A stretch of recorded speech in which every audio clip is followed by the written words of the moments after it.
Bom dia, irmãos e amigos. Vamos então à palavra do Senhor. Enquanto as pessoas estão descendo, eu pediria que os irmãos pudessem abrindo, suas Bíblias no livro de Abacuque. Continuaremos hoje a nossa série nesse livro. Hoje estamos com a terceira pregação desse tema. Livro, então, de Abacuque. Capítulo 1.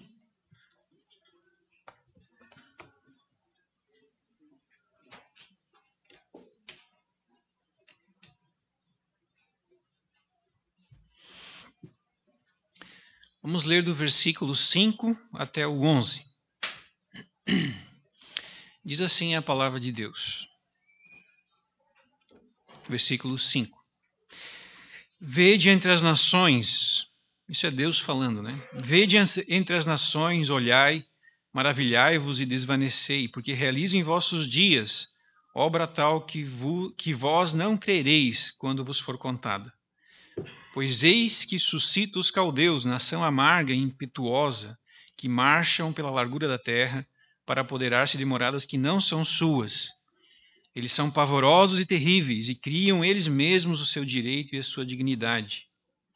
Os seus cavalos são mais ligeiros do que os leopardos, mais ferozes do que os lobos ao anoitecer são os seus cavaleiros, que se espalham por toda parte. Sim, os seus cavaleiros chegam de longe, voam como águias que se precipitam a devorar. Eles todos vêm para fazer violência. O seu rosto suspira por seguir avante. Eles reúnem os cativeiros como areia. Eles escarnecem dos reis. Os príncipes são objeto do seu riso. Riem-se de todas as fortalezas, porque amontoando terra as tomam. Então passam como passa o vento e seguem. Fazem-se culpados este cujo poder é o seu Deus. Vamos orar? Senhor Deus, nós te agradecemos pela tua palavra. Obrigado porque tens nos dado liberdade de abrirmos aqui junto com todos os irmãos e amigos. Pedimos, Senhor, que tu possas revelar, Senhor, tua palavra ao nosso coração, fazer com que a gente entenda e possamos, Senhor, então, entendendo a tua palavra, fazer a tua vontade. Abençoa-nos, Senhor, é o que te rogamos, no nome de Jesus. Amém. Queridos irmãos e amigos, nós estamos hoje, então, vendo esse trecho de 5 a 11. E como vocês lembram, talvez não lembrem ainda, mas vamos fazer uma pequena revisãozinha, Abacuque é um homem, é um profeta de Deus que viveu um pouco antes da destruição de Jerusalém. Um pouco antes ele estava lá e ele recebeu do Senhor, inclusive, essa profecia. E nos versículos 1 a 4 nós lembramos que Abacuque é um homem de oração. Ele está orando a Deus, ele está angustiado, porque o que ele está vendo não é muito bom. O que ele está vendo é um povo que faz muitas coisas erradas, muitas coisas más, E ele pergunta: até quando, Senhor? Até quando isso vai continuar? Abacuque tem o desejo, de que haja um avivamento no meio do povo dele. Ele não está reclamando de Deus nem criticando a Deus. Quando ele pergunta: até quando, Senhor? Não vai salvar o nosso povo? Mas ele está dizendo: olha, Senhor, eu quero muito que tu venhas e mude essa situação. Ele deseja um avivamento, uma reforma no meio do povo, por causa desse caos que estava lá em Jerusalém, no povo de Judá. Há uma grande iniquidade. Jeremias diz o seguinte, que no meio do povo achavam-se ímpios. As casas estavam cheias de engano. As suas ações, o que eles faziam, o povo de Deus fazia, ultrapassava até as ações dos malignos. Eles não julgavam a causa do órfão, eles não cuidavam das viúvas, isso para eles era insuportável, É uma marca de pecado. Não cuidavam dos necessitados, não viam o direito das pessoas. E pior, os profetas profetizavam falsamente. Olha só, os profetas ficavam lá profetizando coisas falsas. Os sacerdotes se usavam disso para dominar o povo. Os juízes eram corrompidos e os reis faziam toda essa triangulação do mal aí, né? Reis, juízes, profetas, sacerdotes, falsos profetas, enganando o povo de Deus. E o mais interessante que a Bíblia fala aqui, o próprio povo de Deus assim queria. O povo queria isso. Então não era nada fácil para Abacuque viver naquela situação, né? Vendo tudo isso. O Senhor sendo desonrado por aqueles que dizem seus filhos, por aqueles que dizem, eu pertenço ao Senhor, mas a sua vida não diz nada disso. Havia realmente uma grande, grande depressão, queda espiritual no meio do povo. E Abacuque está angustiado diante disso. Ele não consegue ficar tranquilo diante de todo esse mal que ele vê. Então ele passa a orar. Ele clama ao Senhor. Ele ora por avivamento, pelo retorno do Senhor. Ele ora para que a glória de Deus seja refeita, para que o nome do Senhor seja honrado de novo, porque está sendo desonrado. Essa é a oração dele. E aí chegamos ao versículo 5, e parece que há uma distância entre o versículo 4 e o versículo 5, porque Abacuque está pedindo, até quando, Senhor? Quando que isso vai mudar? E parece que não há uma resposta, né? Parece que Deus está, se escondeu ou não está nem aí. Mas não é isso que acontece. De repente, né, subitamente, vamos dizer assim, Deus então responde à oração de Abacuque. E é isso que nós lemos hoje, né, no versículo 5, é a resposta de Deus à oração do homem de Deus que deseja um avivamento. Responde, né? Deus responde. E a resposta não é aquilo que Abacuque esperava, né? A resposta é uma resposta terrível. Porque a resposta é dizendo o seguinte, olha, tudo bem, estou vendo o que está acontecendo. Eu não estou desatento ao pecado do povo e aos pecados das pessoas. Então, por causa disso, porque eu não estou desatento, eu vou fazer uma obra no meio de vocês. Uma obra tal que vocês não vão nem acreditar. É isso que ele está dizendo no versículo 5, né? Vede entre as nações, olhai, maravilhai-vos e desvanecei, porque realizo em vossos dias obra tal que vós não crereis quando vos for contada. E é isso que Deus vai fazer. Deus vai fazer uma obra. É a obra de Deus. Ele está realizando uma obra, ele está fazendo uma ação. E é uma ação, como diz aqui, maravilhosa de Deus, porém que vai desvanecer, porque no sentido de é uma consequência terrível do pecado de Judá, do pecado de Israel, e é uma consequência terrível do próprio pecado. Nós também sofremos as consequências de pecados, a gente vai ver isso com bastante calma. E hoje a pregação é sobre isso, as terríveis consequências do pecado. E se vocês leram e prestaram atenção, não são consequências pequenas, são consequências realmente terríveis. Se você estivesse lá em Jerusalém, em 586 a.C., cercado por 3 anos por um povo como este, terrível, que quer matar todo mundo, né? Que quer destruir todas as pessoas, que vem para fazer violência, e você estivesse lá preso, morrendo de fome, você não ia gostar nada disso, né? As consequências do pecado são realmente terríveis. E é porque o povo de Deus abandonou a Deus, basicamente, né? E veremos isso, então, hoje vamos ver as terríveis consequências do pecado e vamos aprender, né, com eles, porque podemos aprender com eles que abandonar a vontade de Deus, abandonar ao Senhor, ser tolerante com o pecado, pode custar muito caro para nós. Pode custar muito caro para a nossa vida, para a nossa alma. E nós sabemos que o pecado ele é terrível, ele destrói a vida das pessoas, certamente. Recentemente eu li um artigo do Greg Morse falando sobre isso.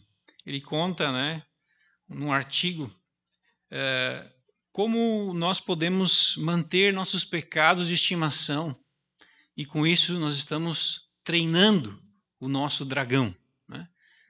A ideia, né, ele conta a história do C.S. Lewis, tem num livro dele chamado O Grande Abismo, é o livro de C.S. Lewis, ele conta uma história que havia um fantasma, um homem, né, um ser etéreo que foi mantido fora do céu.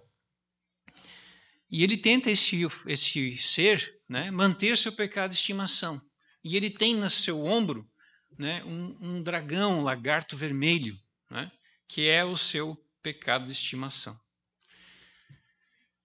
Nessa cena que o C.S. Lewis faz, né, que ele conta, constantemente há uma certa rixa entre o homem e o seu dragão, né? Fica quieto, tu está me incomodando, né? Mas ele mantém ele lá, né, no seu ombro. Então um anjo aparece e fala para ele: olha, você não gostaria que eu matasse esse dragão definitivamente? Eu mato ele se você quiser. Mas o outro que está com o dragão, né, ele fala assim: não, isso é muito radical, né? Sei lá, pode me machucar também. Quando você tentar matar o dragão, pode ser que eu sofra, né? Então ele vai protelando e fala: não, deixa para lá, né? A conversa continua, né? E a todo momento esse ser fora do reino dos céus se nega a destruir o seu dragão, o seu animalzinho de estimação, que é o seu pecado de estimação. E isso é extremamente perigoso, né? E ele vai fazendo isso e vai deixando aquele animal ali.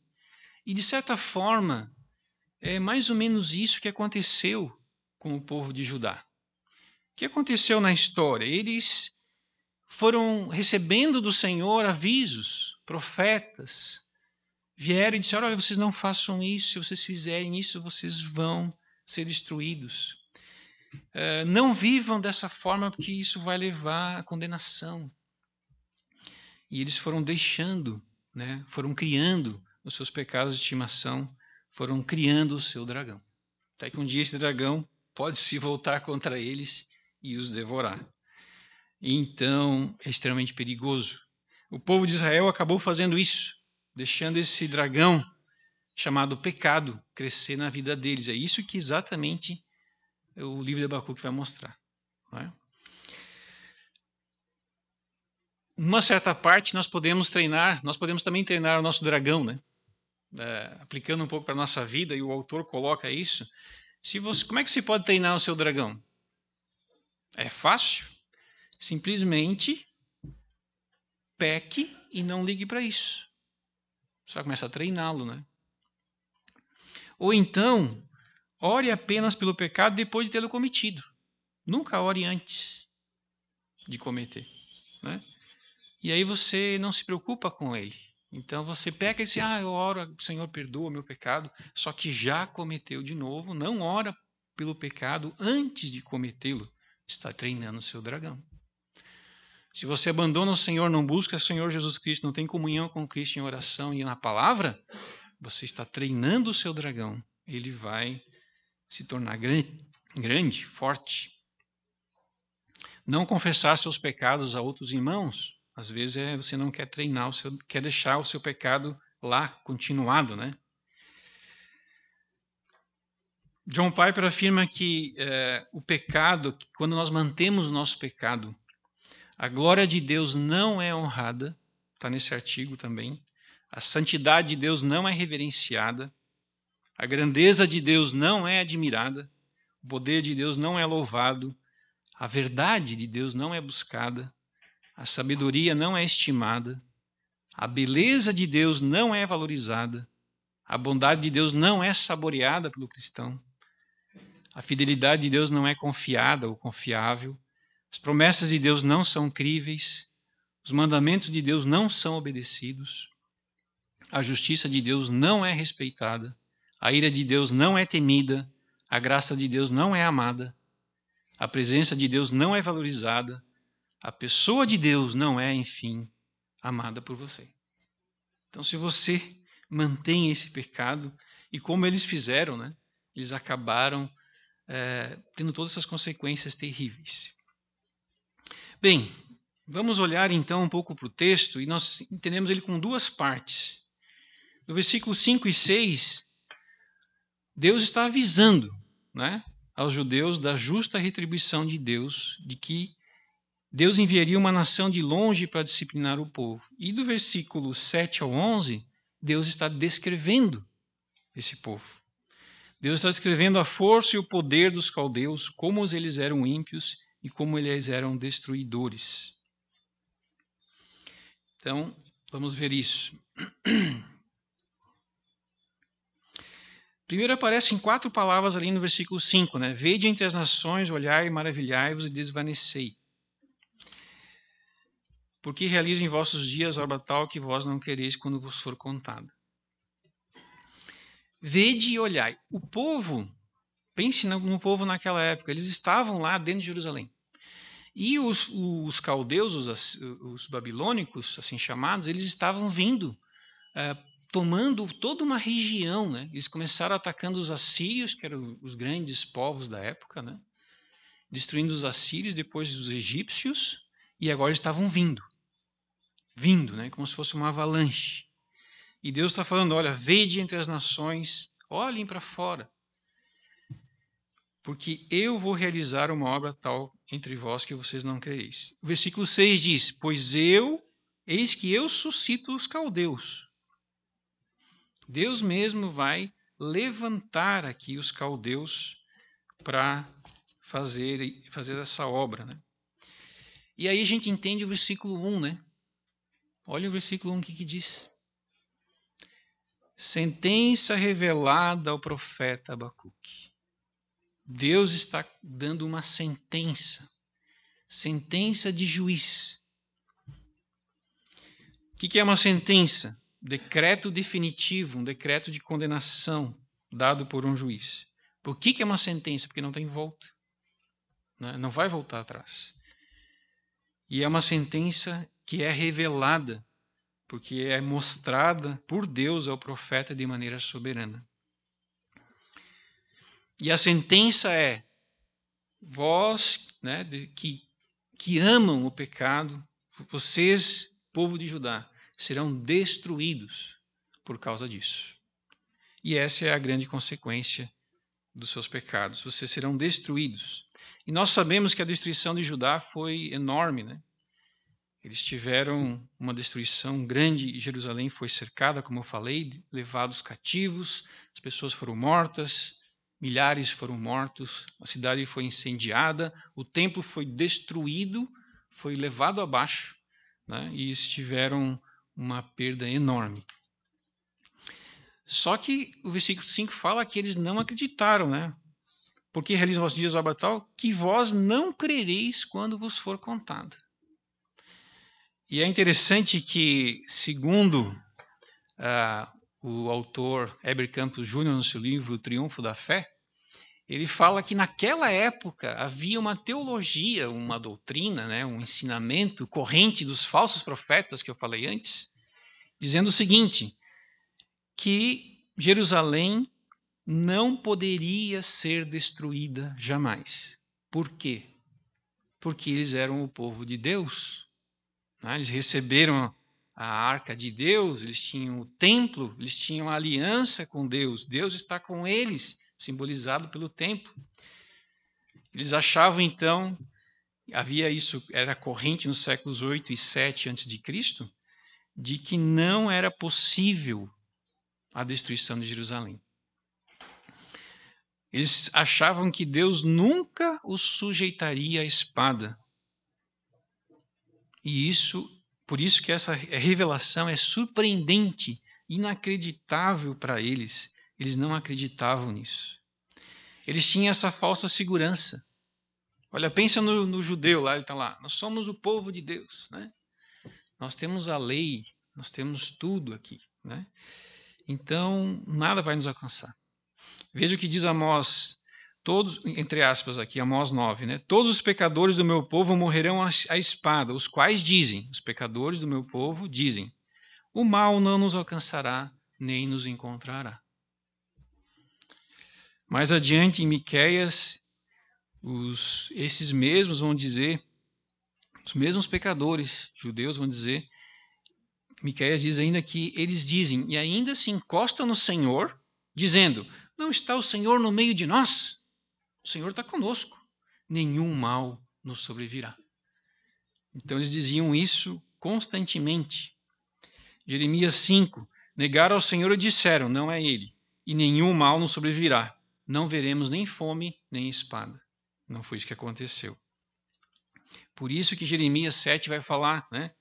Não confieis em palavras falsas, dizendo, templo do Senhor, templo do Senhor, templo do Senhor é este. Os falsos profetas diziam, olha, nós estamos no templo do Senhor, lá tem a Arca da Aliança, lá o Senhor está presente, Deus não vai deixar que nada nos aconteça. E eles tinham essa falsa segurança, eles acreditavam isso, né? Por isso que ele fala no versículo 5, obra tal que vós não crereis. Não vão acreditar nisso. Eles simplesmente não podiam acreditar que Deus ia fazer isso com eles. Falsa segurança. Irmãos, isso para nós é uma reflexão importante, né? Cuidado com isso, porque não há segurança para quem vive no pecado. Não há nenhuma segurança. Se você vive acariciando o seu dragão, longe de Deus, fazendo a vontade da carne e dos pensamentos, não há nenhuma segurança. Porque você não está em segurança. Você está longe do Senhor. A segurança está nele. Estar nele. Não é porque estamos, às vezes, numa igreja, junto de um povo, junto de pessoas cristãs, e aí achamos, não dá nada, vai nos acontecer. Podemos manter o nosso pecado. Precisamos de comunhão, fé, crescimento na graça. Senão, não há nenhuma segurança. Nós temos que ter a mesma segurança que tem os que creem no Senhor e vivem de acordo com o Evangelho que dizem crer. Isso nos traz segurança. Então havia esse sinal de incredulidade no povo. Eles não acreditavam. Nós estamos seguros, né? Falsa segurança. E muitos acham que não. Afinal de contas, esses judeus mereciam mesmo, né? Olha só o mal que eles faziam, né? Olha a maldade deles. Destruição, violência, contenda, litígio, faziam tudo que é tipo de mal. Mas eu não, né? Eu não sou assim, pecador como eles, mas eles mereciam. Eles merecem isso. Nós temos uma certa arrogância histórica, né? Como diz o Dr. Lloyd Jones, né? Nós olhamos para trás e falamos assim, não, eles fizeram esse mal, né? Mas nós não somos assim. Nós somos bem mais aceitáveis diante de Deus. O nosso pecado não é assim tão agressivo, né? Interessante que tem uma situação que Jesus se enfrenta com os fariseus, né? Jesus se enfrenta com os fariseus e os fariseus dizem assim, e Jesus fala assim, ai de vós, escribas e fariseus, hipócritas, porque edificais o sepulcro dos profetas, adornais os túmulos dos justos e dizeis, se tivéssemos vivido nos dias de nossos pais, não teríamos sido seus cúmplices no sangue dos profetas. Daí Jesus fala assim, assim contra vós mesmos testificais que sois filhos dos que mataram os profetas. Os judeus, né, na época de Jesus, achavam, não, se eu tivesse lá, eu não faria esse mal. Eu não mataria os profetas como eles mataram. Eu não faria essas coisas que eles fizeram. Eles, olha, é exatamente isso. Vocês fariam sim. E fizeram. Né? Fizeram pior. Não foi? Mataram quem? O Filho de Deus.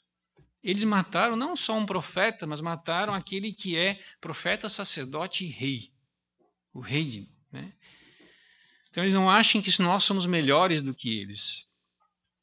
Que nunca vai nos acontecer o mal, porque mesmo que a gente proceda como procedemos, né, impiamente ou com o pecado, de que nada vai nos acontecer. Cuidado com isso. Né? Cuidado porque o mal, né, sim, vem, nesse caso, por causa do nosso pecado, de certa forma, todos nós somos pecadores, veremos isso em seguida.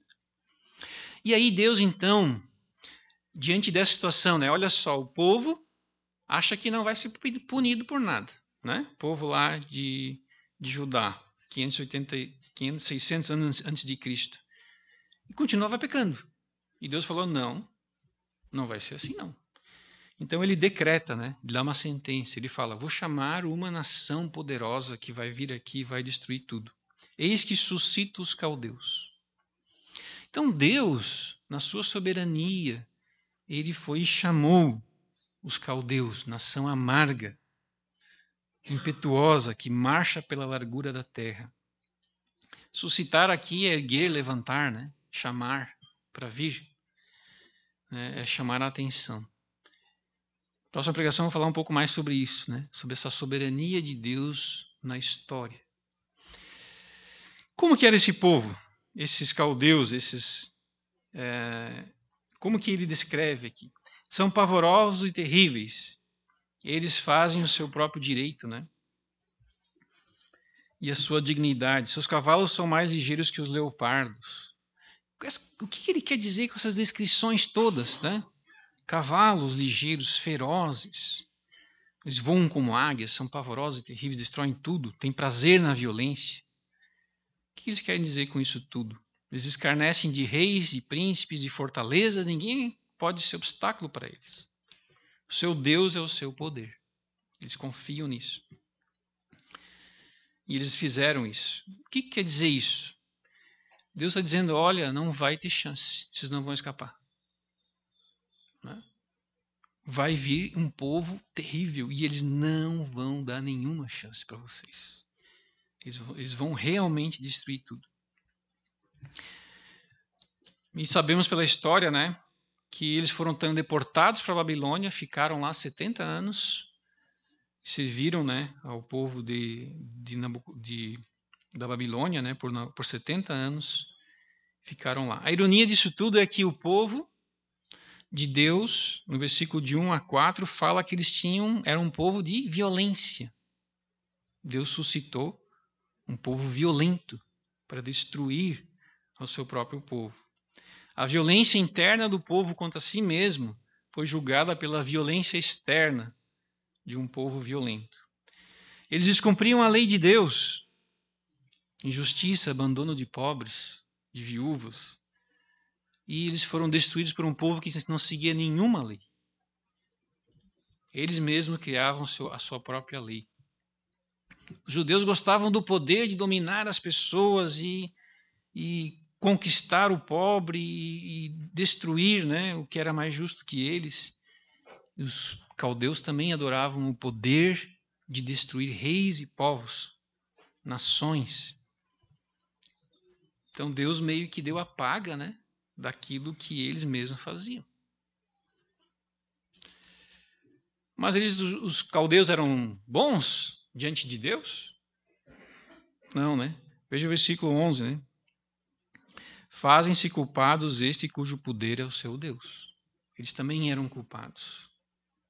A sentença de Deus é contra os judeus e contra os caldeus, porque ambos praticavam iniquidade.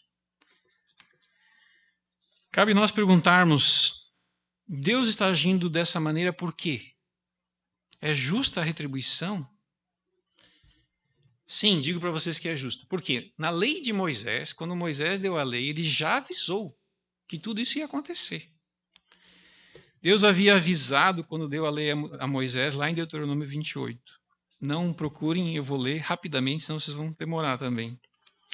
Diz lá em Deuteronômio 28, todas essas maldições cairão sobre vocês, se vocês pecarem, né? Se vocês abandonarem a Deus. Uma vez que vocês não serviram com júbilo e alegria ao Senhor, o seu Deus, na época da prosperidade, então em meio à fome, à sede, nudez e pobreza extrema, vocês servirão aos inimigos que o Senhor enviará contra vocês. Ele porá um jugo de ferro sobre o seu pescoço. O Senhor trará de um lugar longínquo, os caldeus vieram de longe, dos confins da terra, uma nação que virá contra vocês como a águia em mergulho. Ué, mas é exatamente o que ele falou aqui, ó. Como uma águia em mergulho, né? Destruindo. Nação cujo idioma não compreenderão. Nação de aparência feroz, sem respeito pelos idosos, nem piedade para com os moços. Ela devorará as crias dos seus animais e as plantações da sua terra até que vocês sejam destruídos. Ela não deixará para você cereal, vinho, azeite, como também nenhum bezerro ou cordeiro dos seus rebanhos, até que vocês sejam completamente arruinados. E vai, né? O Senhor vai colocando mais coisas. Ele está avisado muito tempo antes. Sitiará todas as suas cidades. Os caldeus fizeram exatamente isso. Em toda a terra que o Senhor, o seu Deus, dá a vocês. Por causa do sofrimento que o seu inimigo infligirá sobre vocês durante o cerco, vocês comerão o fruto do seu próprio ventre, a carne dos seus filhos e filhas, que o Senhor Deus deu a vocês. E aconteceu exatamente isso. Eles comeram seus próprios filhos de fome, porque a situação era terrível. Daí fala do homem mais gentil e educado que não vai ter compaixão da sua família e não vai dividir o filho com ninguém, porque ele vai comer a carne do seu próprio filho. Da mulher mais gentil, que será mesquinha e não vai dividir a carne dos filhos. Isso tudo é consequência do pecado. Então, nós chegamos aqui numa situação em que Abacuque está demonstrando, olha, chegou a hora do juízo de Deus. Aquilo que foi prometido lá com Moisés, né? Vem vindo. Vocês vão acariciando o seu dragão, né? Vocês estão mantendo os seus pecados. Eu mando profetas, vocês matam. Né? A gente faz alguma ação, manda um rei bom, que faz renovações como Josias e vocês ignoram. Mas agora chegou o momento da justiça, do juízo. Por isso que é uma sentença. Né? Isso foi totalmente previsto pelo Senhor na sua palavra. Essas são as terríveis consequências do pecado. Terríveis. Mas elas não param aqui. Essas são consequências que aparecem, né? Que foram mostradas pelo Senhor. Isso aqui, para nós, a gente deveria olhar como uma imagem das terríveis consequências do pecado, não só na vida aqui, mas na vida por vir, no que vem depois. Hoje nós não temos que lutar contra reis e poderosos, mas temos que lutar contra o pecado que produz a morte da alma. Primeiro mata o corpo, depois mata a alma. John MacArthur fez a seguinte afirmação, abre aspas, as terríveis consequências do pecado incluem o inferno, sobre o qual Jesus disse, se tua mão direita te faz tropeçar, corta e lança de ti, pois te convém que se perca um dos teus membros e não vá todo o teu corpo lançado no inferno. Ora, se tem algo que está te levando a pecar, se tua mão direita te leva a pecar, corte. Se teu olho direito te leva a pecar, arranque-o. Foi isso que Jesus ensinou. Ele disse, não seja leve com o seu pecado. Não acaricie o seu pecado. As Escrituras descrevem o inferno como um lugar terrível e medonho, onde os pecados são atormentados todos os dias pela eternidade com fogo e enxofre. A fumaça do seu tormento sobe pelos séculos dos séculos e não tem descanso algum, nem de dia nem de noite. Os adoradores da besta da sua imagem, quem quer que receba a marca do seu nome. Apocalipse 14, 10 e 11. Os perversos serão lançados no inferno e todas as nações que se esquecem de Deus. Salmos 9, 7. Então, as terríveis consequências do pecado se aplicam a nós mesmos hoje, na nossa alma, no nosso coração. Não seja, portanto, complacente com ele. Mas o que é o pecado para nós? O que é o pecado? A gente só peca quando, fiz uma coisa errada ali, né? Menti, enganei. A gente sente as consequências do pecado até quando a gente está vivendo, né? Se você discutiu com alguém, você vai ver que ele vai revidar, né? Se você, às vezes, perde a paciência, você vai ter problemas. Né? Nós sofremos as consequências do pecado sempre. Sempre há consequências. E sempre são consequências de morte. Sempre levam à morte. Mas muita gente entende o pecado de maneira errada. E é importante que nós entendamos o que é o pecado e por que Jesus Cristo teve que morrer na cruz por causa dos pecados.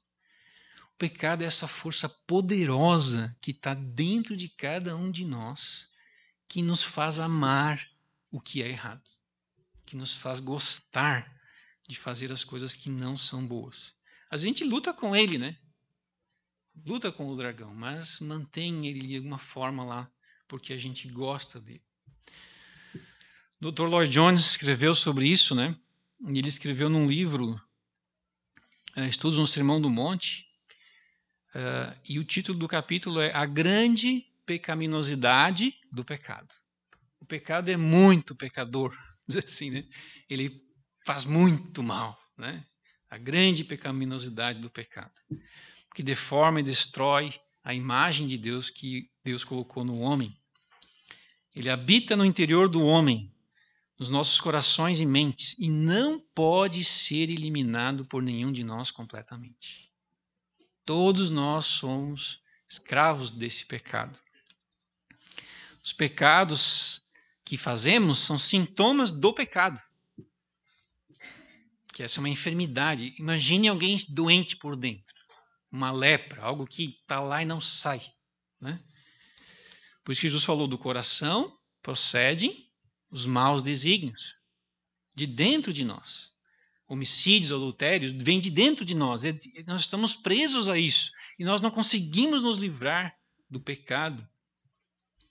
Então nós não somos melhores do que esses judeus, não somos melhores do que qualquer pessoa que peque, porque todos nós somos pecadores. Romanos 3:23, né? Todos pecaram e carecem da glória de Deus.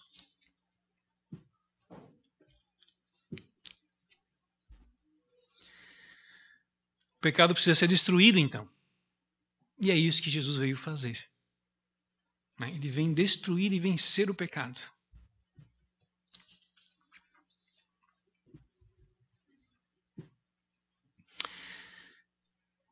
O pecado não é tanto o que eu faço alguma coisa, mas é aquilo que me impulsiona a fazer. É aquilo que me desperta a vontade de fazer. É isso que importa. O pecado está dentro de cada um de nós. E ele nos leva à morte.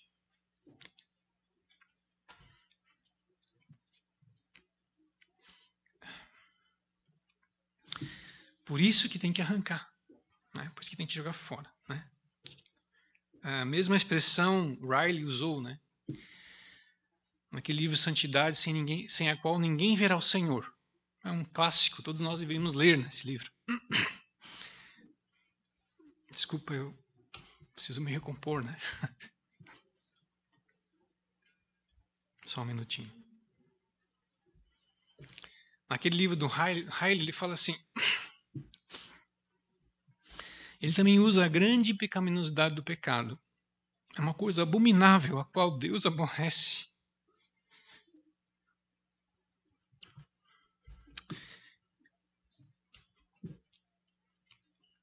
Desculpa, gente.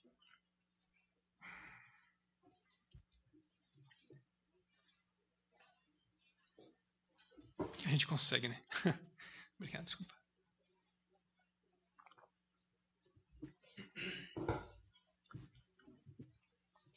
Eu sempre tento, mas às vezes eu não consigo, né?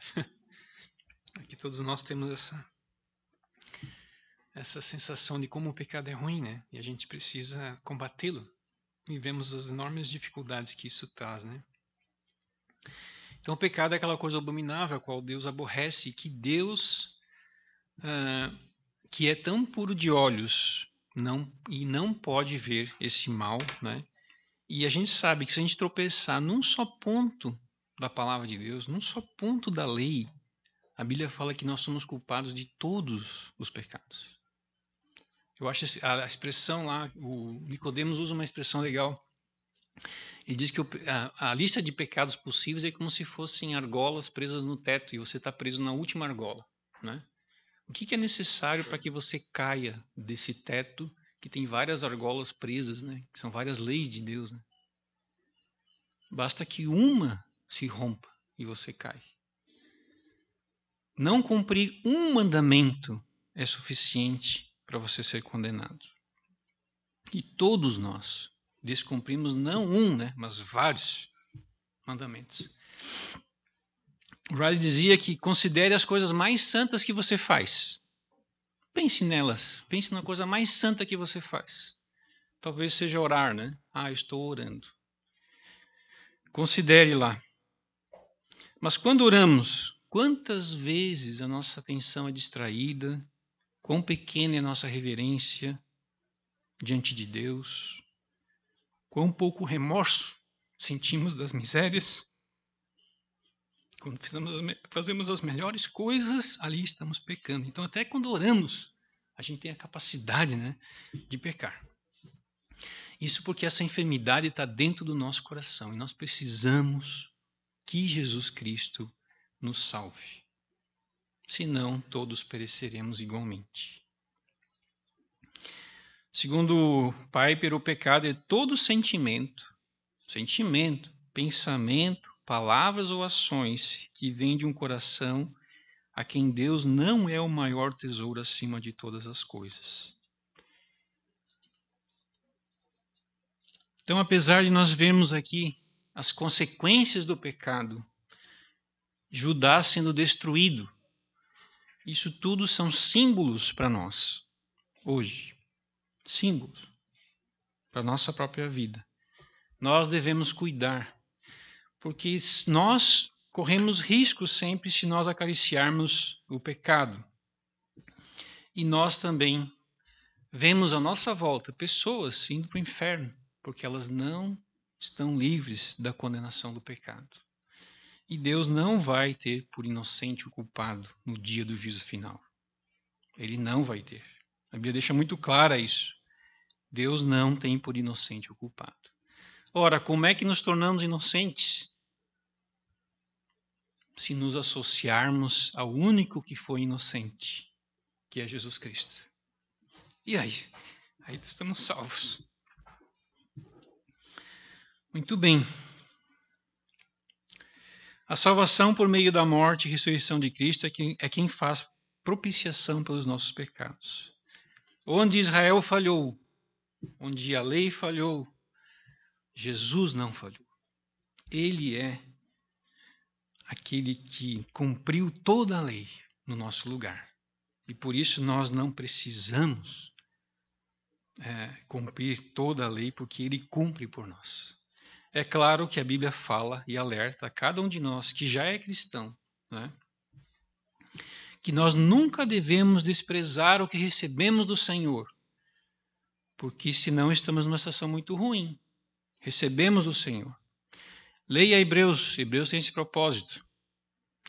Ele alerta para a indolência com o pecado e um viver pecaminoso. Não seja como os judeus achando que estamos salvos porque estamos na igreja, estamos no templo do Senhor, estamos somos boas pessoas. Não pense assim.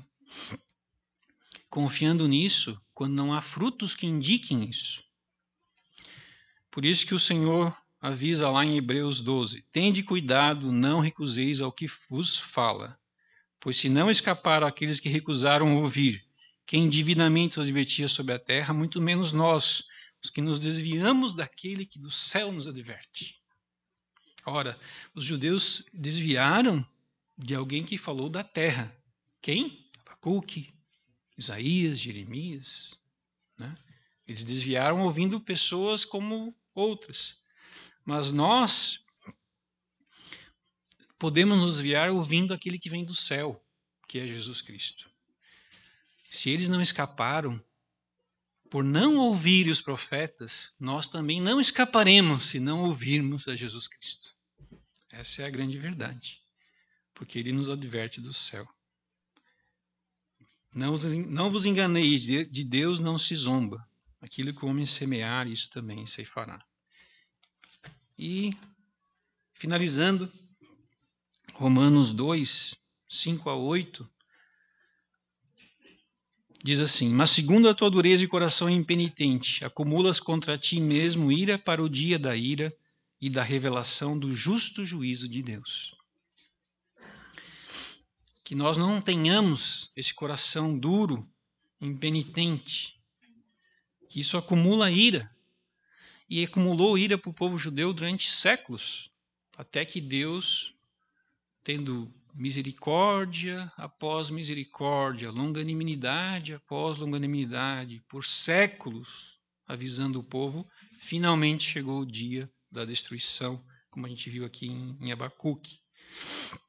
Acumulas contra ti mesmo ira para o dia da ira e da revelação do justo juízo de Deus, que retribuirá a cada um segundo o seu procedimento. Eu gosto muito do versículo 7. Né? Olha que versículo maravilhoso. A vida eterna, os que perseverando em fazer o bem, procuram glória, honra e incorrupção, ou incorruptibilidade. Nós cristãos, nós sabemos que pecamos, mas vamos ao Senhor. E nós não somos diferentes das pessoas de fora que também pecam. Mas nós temos o Espírito Santo e nós procuramos glória, honra e incorruptibilidade. Nós queremos ser revestidos. Né? A gente busca a glória de Deus, a honra de Deus e a incorruptibilidade que vem de Deus. Mas ira e indignação aos facciosos que desobedecem à verdade e obedecem à injustiça. Tribulação e angústia virão sobre a alma de qualquer homem que faz o mal, ao judeu primeiro e também ao grego. Glória, porém, honra e paz a todo aquele que pratica o bem, ao judeu primeiro e também ao grego. Todo mundo, né? Todos os que creem no Senhor Jesus, grego, hebreu, né?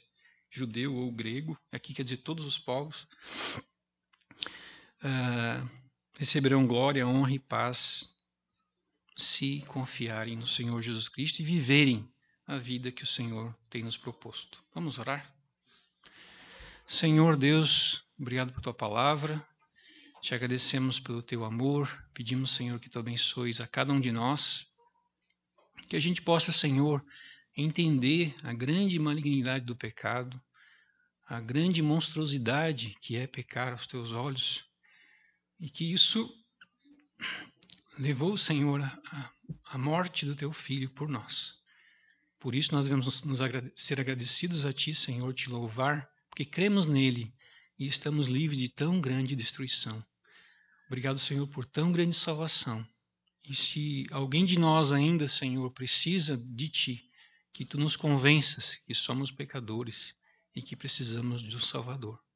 Nós te agradecemos, oramos no nome de Jesus. Amém.